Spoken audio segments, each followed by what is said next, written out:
Bismillah wa salatu wa salamu ala rasulillah wa ala alihi wa ashabihi ajma'in. Dieu nous dit dans le Coran, dans la sourate Le Fer,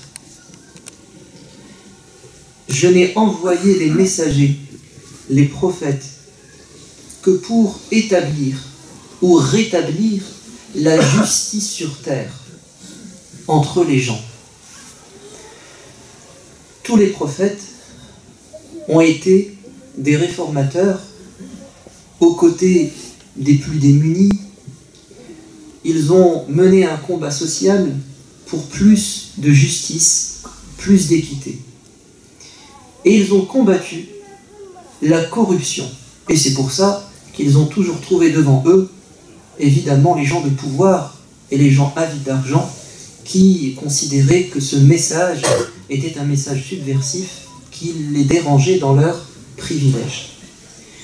Et le prophète bien-aimé, sallallahu alayhi wa sallam, au 7e siècle, ne fait pas exception. Il a tenté, quand il est devenu chef d'État, parce qu'à la Mecque, il était combattu, il ne pouvait pas réaliser son rêve, c'est de libérer les gens de toute forme d'injustice. Mais quand il est devenu chef d'État, il a pu mettre en application ses principes et ses valeurs, qui n'étaient pas à double vitesse. Et il a combattu toute forme de corruption. Par exemple, il nous est rapporté dans le recueil de Muslim, d'après Abu Humayd al-Sa'idi, qui témoigne. Il nous dit que le prophète bien-aimé avait confié à certains compagnons la responsabilité de collecter la zakat, cet impôt légal qui était récupéré auprès des riches pour le redistribuer aux pauvres.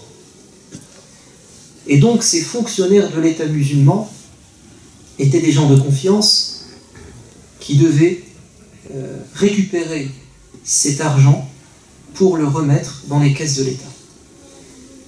Et il nous dit qu'il avait parmi ses fonctionnaires un homme qu'on appelle Abdullah ibn al-Utbiyya, et il a été envoyé vers son peuple, les Banu Sulaym. Et quand il est arrivé, il a fait son devoir, donc il a récupéré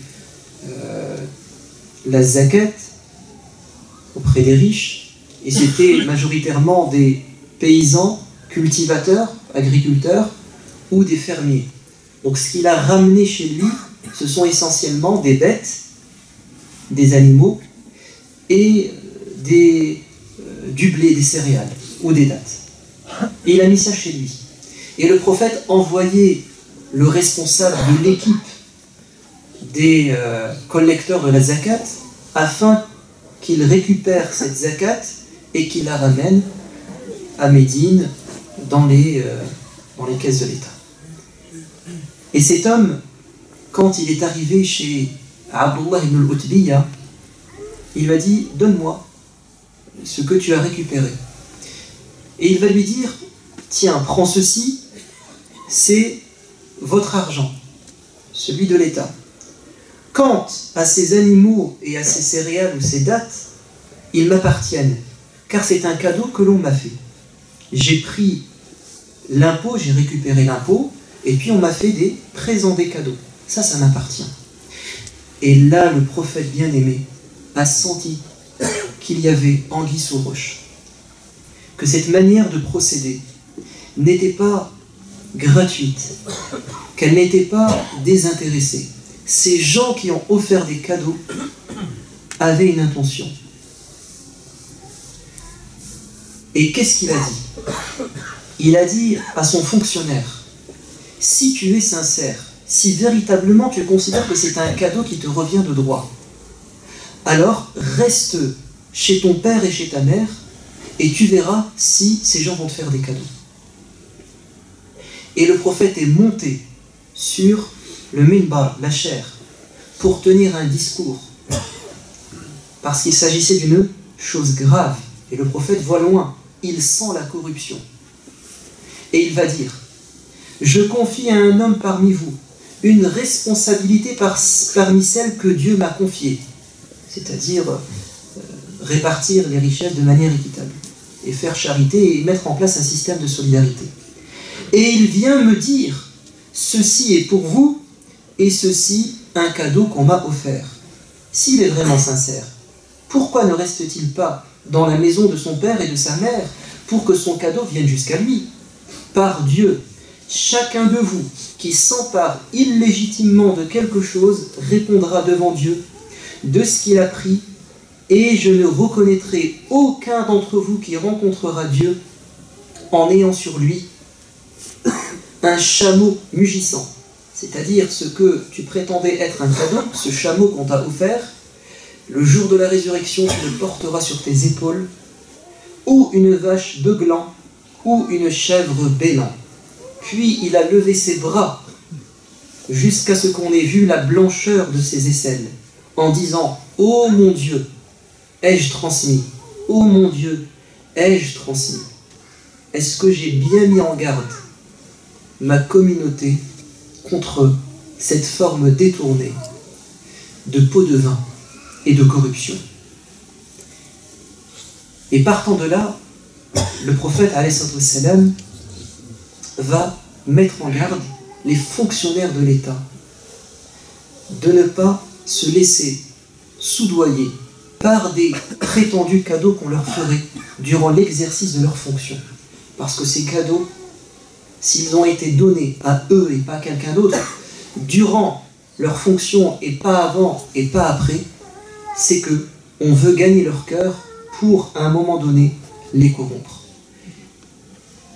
Et la preuve que le prophète avait raison, c'est que, encore une fois, dans le recueil authentique de Bukhari, Abdullah ibn Rawaha devait récupérer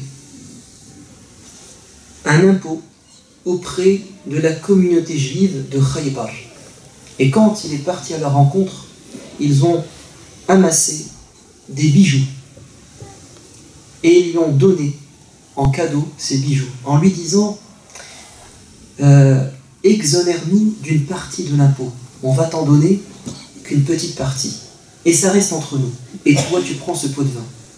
Et là, Abdullah ibn Rawaha, qui était éduqué selon les principes de justice venant de l'islam, il va se mettre en colère, et il va les insulter, et il va leur dire jamais de la vie, je ne suis pas corruptible. Et ces juifs vont dire, c'est par ce comportement ou par cette valeur de justice que les cieux et la terre tiennent encore. Ils ont reconnu par là que cet homme était honnête et que cette justice et cette honnêteté permettaient un équilibre et une stabilité dans la région.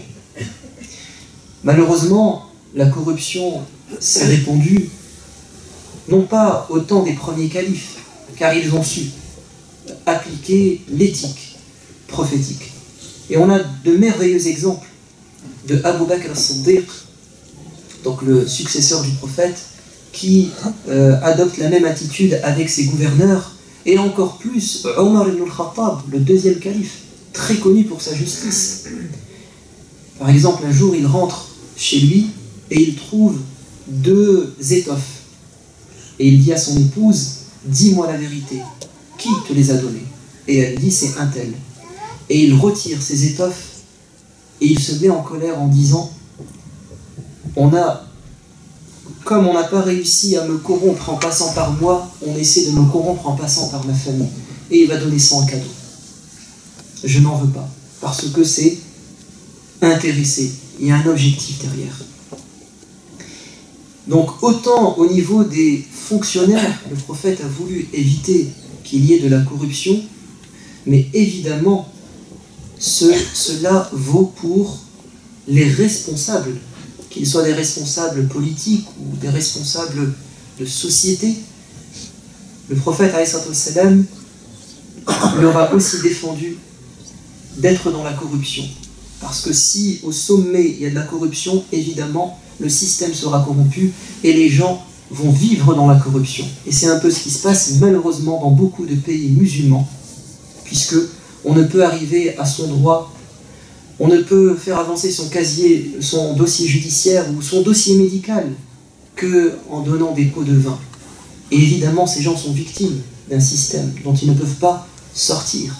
Et c'est pour ça que le pot de vin en islam, c'est cet argent ou ce service que l'on rend pour obtenir quelque chose qu'on ne mérite pas, pour obtenir ou s'accaparer le droit de quelqu'un.